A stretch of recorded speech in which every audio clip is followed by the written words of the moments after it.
le ono sai I fe au matiute ma lava singa ese o fe ngai ma Samoa le nei aso ia ole foi ua malo tia tatou potu fa sala lau nei le o matou fe loa I foi masui o le pulenga o tinei mu fa ala velave fa fo se ilo tatou watu no ia le fesa awa ia le fa poponga o tatou po kalame le nei foi tai au fa talo fa tuai ile afionga ile komisina langolango ia le tofa ia utanga vaia a pelu sa o ainga kayo ia fa pe foi ia le sunga tai au mo tulanga tau wa onga pole commander ia mapsua kereta samia malolo soifua manuia ia lua afionga nei tai au ia malole soifua manuia nei tai au fa talo fa foi le tofa maui ia fa pe foi le ofisa mamalu nei ole ala ata ole TV iva malole soifua manuia nei tai au malole langi matafi malo fa tai ia tatou tau fai fa malo pia ma moli le ingai le tua wa ia tai mai lo lua soifua ia tatou fei loa I fo il nei fa poponga o tatou fa tala noanga ia wale fa fonga male mai mo mai Samoa ia ai tatou wanga ia o le te va ia tu e pe ia o le masina fo mele le to waso fa apitoa fo ilea a mo le tine mu Samoa malalu lang te I lua sa no ai se fa tatianga o tatou por kalame wa ia ya malo faftai ya maui moleva no foi wa nei pulenga ya ai le ya matal mato por clame ya mo na mato folofa ma fatal fatu ile ya ma wolunga se tato tunu ya a fo mai na fionga le malo tato malo ya fa pe fo ile fionga ile sutofia alfono sutofia ya la fionga il palmia mal capeneta ya su malo il palmene ia mai se foi o paululunga mtanga luenga taitasi tono mtanga luenga le malo ia ile fanga luina foi le au fainga luenga tofia le tuo lo fa fonga ma tap mai afioanga ma la alfanga ia te mali ma fai launga ia fa pe foi ia sa wa mta mai tai ia se o la vai ia ma nai fa nau ia ma to folofa ma fa talo fatu ile nei vai ngol por kalame ia ole por kalame le pulenga le tinei mu ma fa la vela tu fa fosei ia fai ai ia lo fa tau va ia fa pe foi ia le to fa ma psua ia fai ma fonga tau moli o le fionga le liminsta ia por le fionga foi le li palmia ia pa pe foi ia le fionga le tai fono ia ma sui malu le komiti fa foi ia pa pe foi le fionga le komsina ma le pulenga le tinei mu ma fa la vela tu fa fosei ia ma tu te folofa ma fa talo fatu ia le nei vai ngol tai hau ia pe ona lausi le fia foi le pa ia ma wolunga se tatu tunu o fa fonga mai ia mai se foi o le ala ata al TV iva ia o lo fa tu te ia le to fa ia mo ia o le matu sa vali mai ia o le mo le silo fia o le masina fou ile aso fa po me lo na so fa ia o le aso le wa fa maluina po wa a mai le fatananga le palmia mal kapene tamal fainga malo ia fa manatu inai ia le aso fa pitoa mo li I matama itaiti nei mu ile la lolangi ia mafsamo nei ia le ala wa ia ile por kalame ia pe le ala le o masa vali mai ai ia o le masina la o mail masina fo ia pa utonu ale aso fa le ilo na so fu lo na so fu ia le apa u ia ile aso le ai ile na ia matou fuanga mana ita penanga ia mol fa mana tuina ole aso ai le yo o ile aso fa o las faraile la ilo na aso mua na aso mua me ia le fu ai fatino ai ia le matou tournament po le tamil sanga fu ile la kapipa ia Silvia voi mau tasi le va nga ta u tele le matou nanga ia ile ngata ia le lei angava mau le to mai malanga va il fatinongo ngaluanga a le malos il tino fatino fa tasi le ngaluanga ia la le fatino I pe matou tamil sanga ne ia fatu mawina pe le malos il tino la fa ngaluanga ola so mo la le o me lo nas foil ia ola fatino inai ia le fa mo le portam sanga la pipa ia fa tau te ia lai o ile tatou malai la kapile I le Samoa Rugby Union le I tona mato ia o ila leo le o atu mai matou paanga ia o lo ia matou paanga matou tanga lulu I taimi o fa velave tu fa pose ia pion tanga luenga leo o le tanga luenga le Red Cross ia por koluse mumu o le vaenga si o manga o le vaenga le Samo Water Authority por pulenga soa vai maru si anga fa eltise ia fa pe foi ia le vaenga le maleva lele o le ia le mautanga sing tanga luenga soi fu maloloina ia maisi le vaenga le vai tau tele matu paanga ia le pe tam fai atu la au la kapipa au tanga vai ia wale lo to ila lo se vai ina o mai le vala au dia lo to a pulenga ia ma walunga I foi le aso pe ai fiotu ia fa pe foi male ia male ofisa mamalu ia fatu foi se to au e fa au atu ia tasi da vaenga ta ua le malo sitino ia pa pe foi ia tato le tato ngalu fa tasi ale fsota inga tele vave ia tasi le vaenga mana ia pe avatu foi to au tato ia fa tasi tamsanga le e fa tino mala le tamsanga le e le vaenga foi le la kapiuni lo ia mato fainga pa anga foi ma nai lau fali ia fa pe foi ia le pulenga foi ia le uni la kapia samo ia ila to ia la fa to ia le tamsanga ile ma wolunga e tau na yai ia e mai ala le fa moe le ilonas foraili ia fa ila tu fanga fa ilonga ia ma wai foi ia fa ilonga au manumalo ia ma au malava ia tu fai foi ma tu fai longa e fai loa ia le ta u o ma tu waso fa pitoa ia po nai mi tiafu po nai la e foi ia mo la uta alo ia a o le fatinonga ato les forile le e fai le sa vali nga utai il mota o il malala kapi e tona mato tala lo ia foi il fa fa ngainga ia ma fai fa le foi ia le la u fa pitoa foi el problema ia e alo ia I foi le tala ino le aso fapitole le le aso ta alo le aso mua le aso mua le lona aso farile o me le aso mua le aso farile ia il masino me ia fa mai ai lo le I tamu sanga le aso farile ia ma waile maftanga fu le ngata il fatinongo ngalwenga ia ai fu il mato maftanga fu le off the field ia tala no po networking si va pe le tano nga fu le fa sam noa ia ina uma ia mato ngaluenga ia pe ile tau fa ata ia le ngata ina de le fa tinongo ngaluenga ia le fu ile maftanga la fa ngaluenga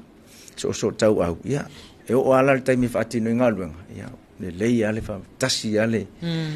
fa tasi ale le tasi lava le miti marsini autu o lo mato ngalu e fa sa so fo malola ia o por calamela le ilas forile ia ona fa ma vai lo le por calame me ta longa ilas forile ia ona uswa ia ile ta o la son fu pa pule lo fole tu e ta ile so fu ma le ola o tato uma ile son fu le lo na so fa me ia o ila leo le afio to ai le mato minsta ia po la fiong foi le palmia o va le minsta nei pulenga ia o le palmia le tato malo ia e fio to foi le fiong le tai fono ia va pe foi ia so me mal uma le committee fa foi po le mato board of directors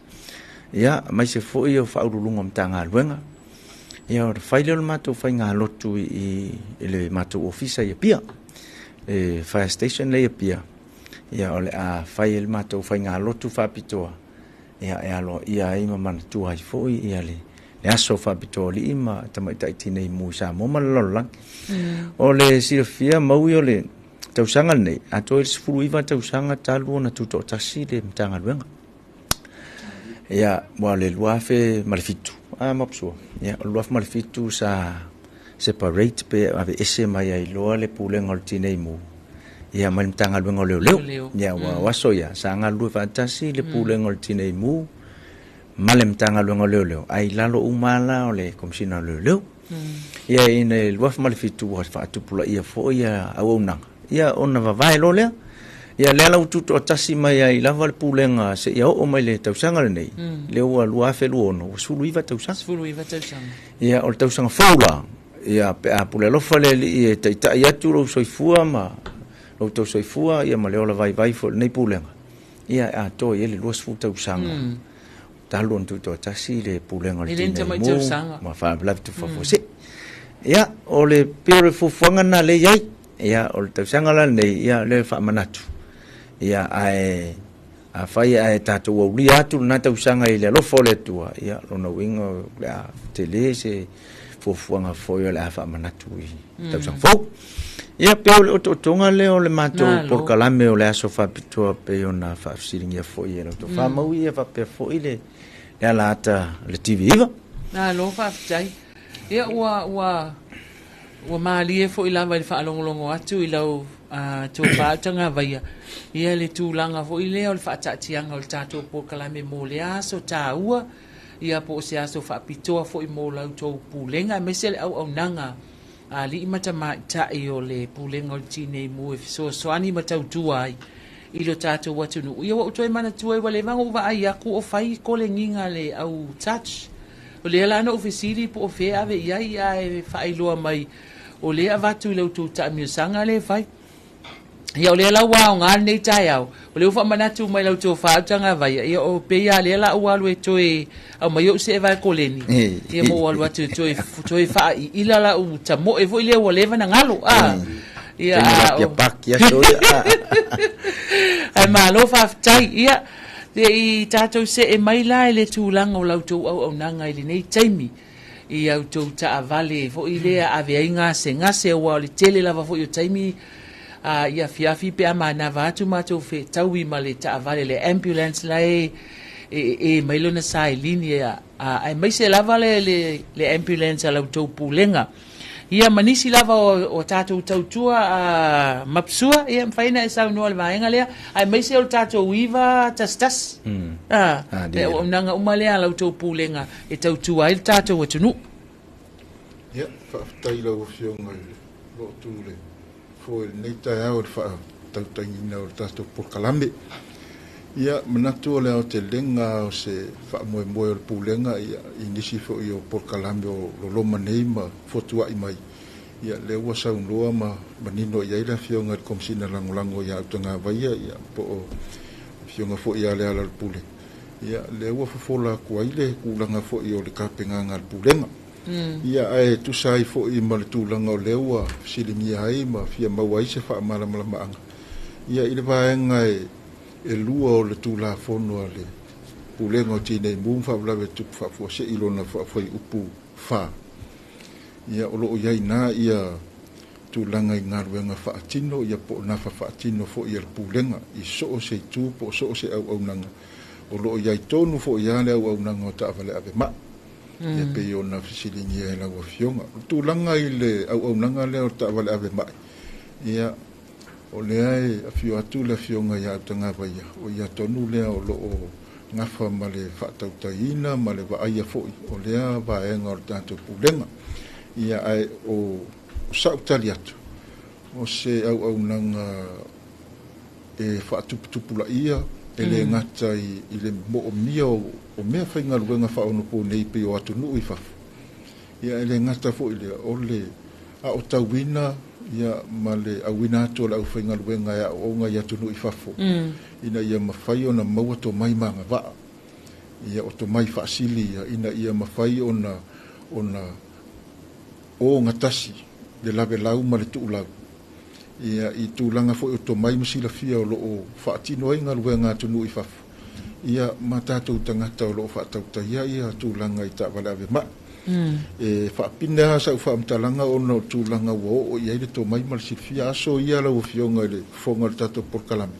Ngā ora piken kou wale mato mea sa whai. Ia ngā ora fio e au ngoa ma se malama po spino entry tangata le a fia a mese eskeng ka avale tūlanga i whaalawe matu ia sa tu. Ia nga o le pick and go ave fo ma i faila tu mta fa yo e se la ma le taimi nei mo silfia maru na tulu ia na ona fa ta inga fa yo no ta o ma fa yo na siaki le suka se tulo Ia. ki le level o ke sene o lo tino o mafai fo ona fu le toto O fai nei tonga fitinga fai foi tonga ia tonga fitinga ia ai le yo atu ile ia aoma malimo sunga i te mai tai mari fo mai ia o le pre-hospital hospital care o tulanga na ua whawhiawhia ina i fo i le soifua maloloin ia ona o to mai ma ngava e o fo i la i mo meo tina maitanga ia ua mawhai ona ola i tono se ta avalea o a ngai o le po tua fo i mota ia ua i hele to mai ma le sida fia o a ngava ua whaatanga ina au whaingaruenga ia nā tau te tango fia i le tūlanga o whaalawe whapeni ia o le mawalunga le nā lau fionga le taitai o le tātou porkalam ia wau o ia i le tūlanga i le au nanga le o tātou taawale ave ma e ui ana na whaafai ngata le ui o sailini ma whiawa ia i o taawale ia i to tonu le luas fulfai tūla e le malolo masalo e pauase taimea mauase malolo ngā fōinga le ia ngā o se lima se fulu minguke ia i station umana ia wa nei upolu masala fai ia wa amaka fo i o nga kuli maka i tangata le tulu le tau o le nei au nanga ona e vave e le se totongi ia ai fai le mol tu langa o le fio fo ta i ma le va fe lo ia pe atu ina mai o fo i lai nei tangata nu fo i ta to tulu ia mo mi so ani vole lava se le ni mo moli sta va ia e mawhai ona tusta sanga mai la fionga komsina mal pulen ia ona fuafua le tūlanga tana whengai ia le tūlanga fo i o leo fo i nā tō le au nanga ia le tatou vaenga o le tatou taawale ave ma o nisi o au nanga le pulenga o loo whaauawina pea i le luas fulfai tūla fitu aso le vai aso le ngata i le whaasau ni uni mata pena ia mautinoa wala mata pena le pulenga e maise le au whaingaruenga le tali atu i so se whaalawe e le ngata i mu po afi ia o so se whaalawe i tau taawale ia o le halawa se tūlanga i se whaalawe tūla i mai le sami o ngā sami o waitafe o vanu ia o maunga fo ia o loo iani tatou search and rescue team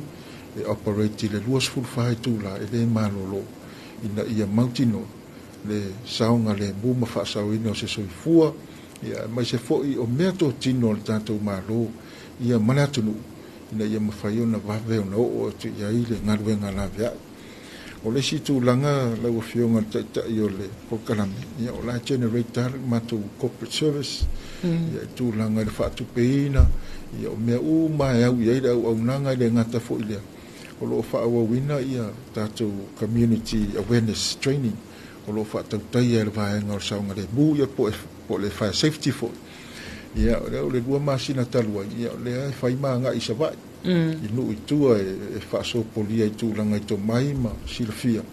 ia ma aveinga i mea lo fa fo inga le sosoangi i le tali atu i fa la vela ia ina i o tātou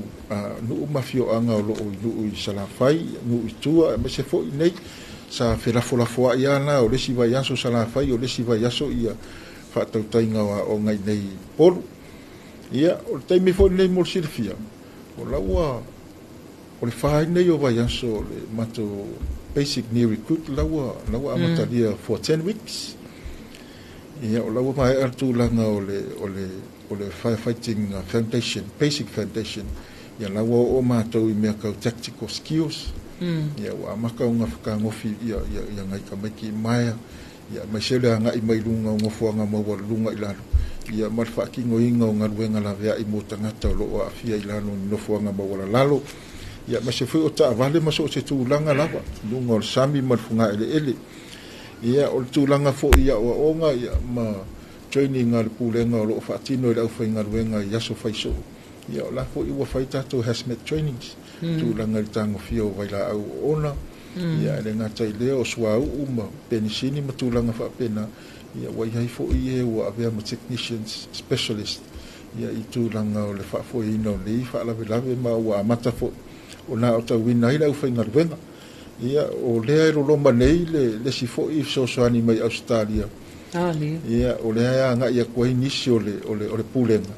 ia i tūlanga o fire investigation analysis i taime tutupu ai whaalawelawe ia mai sea o whaalawelawe e masalomia ua whaatupu se tasi se malaia pe mafua mai ni whaalawelawe ia o le wa sa uni mata pena fo ile tatou pulenga ia tali le wala au mai le atunu o Australia ia vi ia ia le ali le aya nga le le pulenga le fesa ia ba se fo ile nga lulu e va lua i malu le malo ia e pe o na ia fo ile fa mo bo tu langa ta penanga o le fautasi ia mo le sisi nga fua ia o ke le faia se fa mtalanga o fionga io ane ta ia fa fonga anga le atunu ia ona sa fai mo fo ia fa tai o to mo wala vano ia se to a nga ia le pulenga ia ba se mtanga luenga malo ia se ko e na langa le pulanga fo ile fa mo o le vanga le to fta ngo fi foi a o le na ia pe yo le so tuna nei va nga ta ia o lo manuia le fionga ile komsina ma le mal fo yo le komiti fa foi ia tu sai fo i ma le fa foi no o nanga ese ia pe ona to tofia ia le atua ia ma se le malo yo ma tu tangata fa ta wa ia e fai ma au na se tatou tunu ia madanga nga fa lo ma lo fa taisa no ma psua ia ta ua tele au nanga ne wai o le au te mai ta wina masanino o va ia fo ia o la ua a tatala se tasi au to ta avale ave mai fo ia au mai fa fo pe ia talwai nei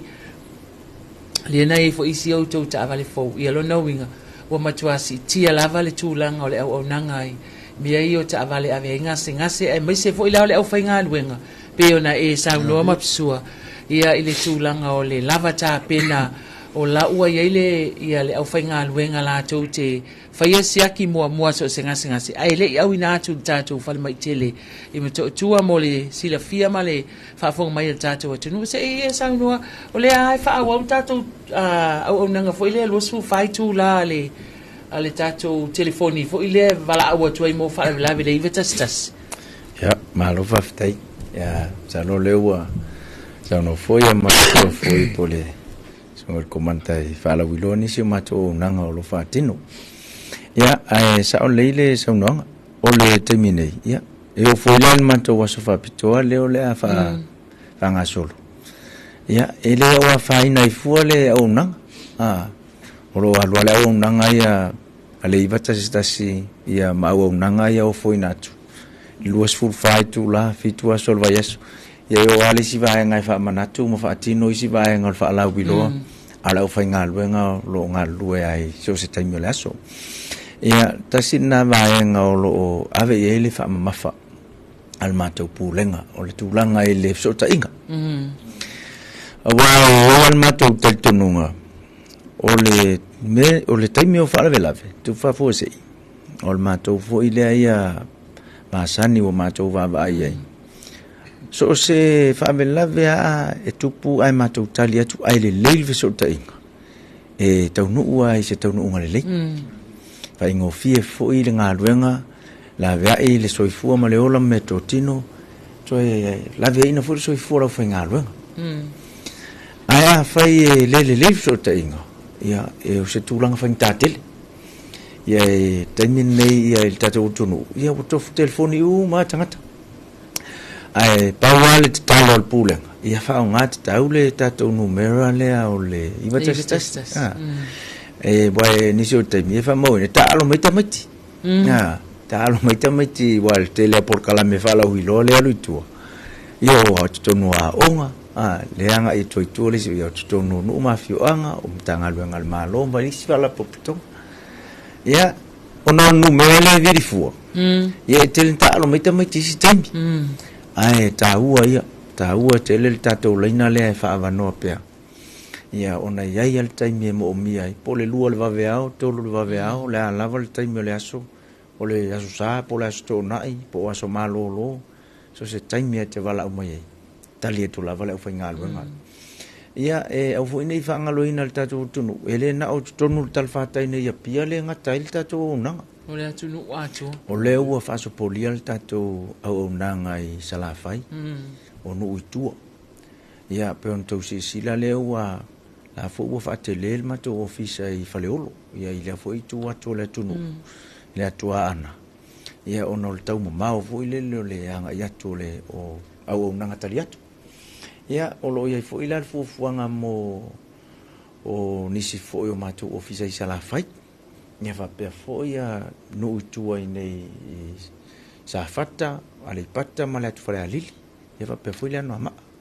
ia fufuanga ia la fata o to le pulenga te minne ina ia fa so polia o mole o na al te minne o lo al watu ale o nanga lo fa tino el tu langa ma ulunga tauna ia ia la lava le taimi te vala o mai ai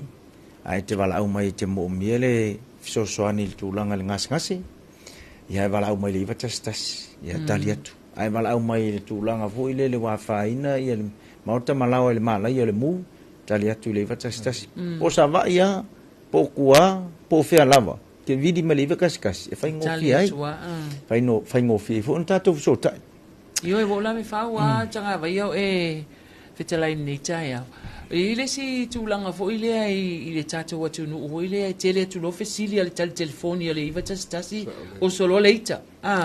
pe a fesili si dia tu fo ile o fele sa wele vala au fa ina sa no le va engale fa manatu pe is your tato watu no ya malo fa tai mana tele tu langa le wa si dia mau o le tu langa le tato watu no e ala na fesili tu la fa ngalo nga mo mi tonu po nga fe tonu le tu no le te vala au mai o tu nu ulai va fo ya e faisa o sawa tele so ta inga fa ni ona po technology e nga sawa le vala au ka kangi di vakasi ai lo aku i lunga screen le emo mai le indicate mai po le fa i lo mai le va nga tonu le tonu ya nga ia tu ia ile o sa mo neila ya a tonu e le o mama ya tonu le o mama ele yo mai le to nga to mai nei a le po le fatuatus po le address pe fa palang I fa Britania al tato wa address fa samo wa le stato GPS foi le track ai mai lo me la sa ulvala el tato wa address masani o fa I lo ai se no fuanga foi le fa ngofio ngai lo fa te inga o le farsa pope farsa mamona farsa notisi farsa na fa casa ya po se fa le mai ia por manga fa ia auta fai fole ole pasa masama fale ulo pe onai vaenga ia onai location se po ngai vaenga ia e fai ngo fi ala na ona fesilia tu la fai ngalo fa mol nga fe tu no wale sale sa wel mala ia uma loale manga fale I le mele te paka por manga to lo tu tamatau ia pe luas fulumita lo tu nga vale o lo ia ile fale o lo lan sam ia mali fai tau po mori lima io o le address na samo io pe o le ala ina fisilia tu lo fai ngalo nga io le taimi sa welo wala unga le fia I lo o fe o alisa o solo marta vale alu ya leisa al taimi lana le te lo tala no male iva kaskas la ko kiki o kurka vale ia o le sida me kering fa onga si mato fai ngalo fa longo mai po tang ya tur siding ia o le uanga ia tu tava ia pio nei vaenga na e fai tio foi le malo le tunu inisio tai fai mai a wal watu lo vala au saulo ilo la mato po manono po apolima po ale pata po tua I o po sava ile sa ui fale sala so o kuai ele lo po ele avita vale po fe tonu nga ia mali le pio le vaenga tonu ia o lo fa nga solo pel tato o nanga masani ai paunal mato fautuanga ai mana tu foi se tasi fo te tai sa mata nei foi pule nga leva fonga tu ma psua sa la tonga luema e fiong foi a seve toni hio o la na lava le nga tau il te mio fa la vela tu fa forse ia le ai solo lava pule nga mana tua ia e toa I te mi uma te mi tu poi fa la vela ia e to ngai mingu kia nga po ngai se ko ngai ke ko ai fai lau fai unga ia e fai fa sa ai le ko ala kai minga ia le mau ma to le so ta inga le mau oil so soan ia ona mau le le fo ma le pe mai mau me to tino awal te le ana io me ma to te lo a wo mo foi la na ta wina la fai nga luenga ia tu langa fo ile le fai o Natalia tu po le lava tu ai nga fa sia te sa no mal te milia ia ta fai la le o na mai to lava ia ma ta fai tu lava au mai pe ia wal te le na o nisi o wala au mato mai tau ina le au ngani tu lava le vai ngano fa mole mole o ngafia tonu au fea foi au le foi tu ai ngase ngase ya la o to ta ma I malo ma tu ya fa ya tu le o le tinga ina to fisili mai fo ya pe yo le batu pe fa tuanga ta longo foi e pa ia ma longo ta tu tu no a le ta to so ta inga vave ona fa sa ina le soifu tau ainga o e pele mai e mai se fo me to tino o na afia e mai se fo tulang fo ile te melanga ile tau mata fea ia tanga tele e vala au mai el watu mato rescue team mo ta sinna va ngolo nga fama le sungol komanta ya mapsu ia ola to le fe ngalo ngala va i fo ilungo va so swani fo ile le tanga lu ngolo leo sa ilio tanga ia mo mia le leo le fam talanga au mai ia ona nga tonu fo ya leo so swani tala fea ngai ia mal tulanga la tupu ole information na male visota ia le la la na la ina mata wa ngani atu au mai nai fa matalang fa ngofia ifo awa isi taimi au mai fa matalang mata te fa longo atu elena o mata u la wa nanga e tau na mo mia fa te inga la wa saul vala o mata u fale o le wala ve tanga te ton o pa u wal po mo lilu la mata te fisili atu ona mo mia foi la matou le au nanga pulengol le mal si anga fa altis e ka kaulanga mai fa matalanga ia el watu matou te taliatu ai matou vala au matou pa anga ia pe fa pe mai ia la wa mumu le fale ma ia matou watu le ai vala au matou pa anga pulengol so vai e matou te ngalu fa tasi o watu le tisi o watu pulengol so vai to tele o manu matou vala au le vaenga le Red Cross mato ngalu fatas ia vala au mtanga luenga soi fo maloloi ia mole salato so swani tulang fo ia kaung aku ia mai lenga ia ilfalma ala wa saungi mai fo ile mau tanga ngase ia le tasi de vai ngai te tau na fa manino ile tunu ala in mato mo mi fa mtalanga awai le nga mato le ma le au nanga fa ina taliatu au mailo au ile vakaskas o le tatou National Emergency Call Center le fa ingo o le NECC ia o le ere se kerfongia fesa kerfongia tatou malo ato o i ngai uma ia vala au o tatou malo taimi o fala vela tu fa fose saula tonu la vala au ele tasila se au nanga al malo italiatu ele ngatala e pulangol tine mu wai mu atu ia ai vala au pulangol tine mu yana paanga ia matou tanga I fa tasi atu so soani atu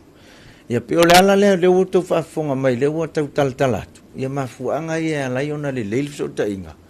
ina ia nga ia tu matou ia la foi wa fa ta pena tu fa sa uni atu ia isi foi va ia le nga tai de ol va nga le o fa la ve le ofisa utu pe va nga le TMO ia TMO le wa nga ia tu matou yo po le al tu nga ma wolunga po le al tu nga fianga te le o ia il fa la ia la fu longo e matou ia o me lo ia le ofisa utu o fa la fa fosse ia no so tai le lungo I tatou tai ile fiongal pali mi mal cabinet ia inicio tatou pa ngai fa fo pe a fai ua va ia tu o matua te le lava se tu langa bo ia I se fa la ia mo mia I loa ia tatou pa anga ia pe o le tu langa le ua tau tala tu fo ia ile fa fonga mai se tatou tunu ia tu sai fo I ma o nanga o lo fatino ile tatou pulenga ia au mau pel matou avano ia o le aso fale o me ia o le a fa manatuina ai ia le aso fa pitoli I mata tai tine mulala ia mana tu ai foi la tou sa ngalului manisi foi sa tautua ia manisi foi wa mau lo la tou soifua wa fai langi foi le folau ia ona o le tautua lava e foi na tu fa sa ina le soifua ma le ola ia mai se foi me totino ele na sa mola le fa manatu le lalolang ia le lalolang ia to ia o le foi la pe on sa no mapsua ia o le foi la nga ia tu le vai su fo ia le vo nga ia tu ma tu tai pon la fiong el komsin ia ni si foi fontanga ia tu langa lava ia o nga luenga fa talia tu Pasifika ia fa tu tai fiti ia manisi foi o ngai Australia le foi la nga tu mapsua ni si foi o matum tanga luenga ia le ngata lain fa manatu la solea ia ai fa tino lava ia o onga tu langa e ta pena pena ia ile taimi o fa la tu fa fose ia e pe on fa tau fa ta la pe ia e lo to tasi se au nanga o lo fatino le pulenga nei ia o le talano atu le male nganga falo alo i lo fionga mau ia fa pe foi le tatou ala ta malu le tiviva alo faafetai saunoa au tanga vaia faafetai foʻi mapesua ia mai talitonu foʻi ia ua manini o le tele o vaega o lautou auaunaga ma le tautua e lē faigofie i lo tatou atunuu ia ae le gata foʻi lea ia o le faamoemoe o le tatou pulega lea o loo loloma nei ia mo le masina fou po le masina o me ia tau ia ina ia alofagia e le atua ina ia faataunuu i le manuia fuafuaga ma faamoemoega ia ua le faamanatuina o le aso tāua o lautou auaunaga i le lalolagi faapea foʻi sa moa nei ia e manatu maua foʻi se lomaloma o i luma ia tatou toe feiloa ai ia toe faamanino nisi o tatou auaunaga ma tautua ia ua lava le malamalama ma le silafia e lo tatou atunuu ao lenā ua mai moa faafoga mai sa moa i le talanoaga ma le afioga i le komisina lagolago o le pulega o tinei mu